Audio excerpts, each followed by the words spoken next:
ఇంత మధ్యలో ఇటు సైడ్ ఉంటే పొలాలు పచ్చగా ఉంటుంది.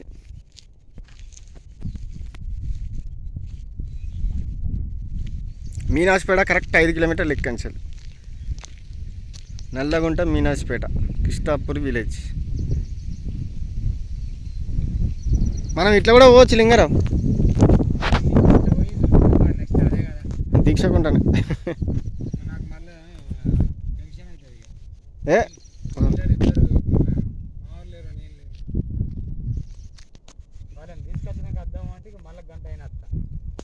ఏ వద్దులే పోదాం, ఏమున్నది దాంట్లో చూద్దాం ఆగు.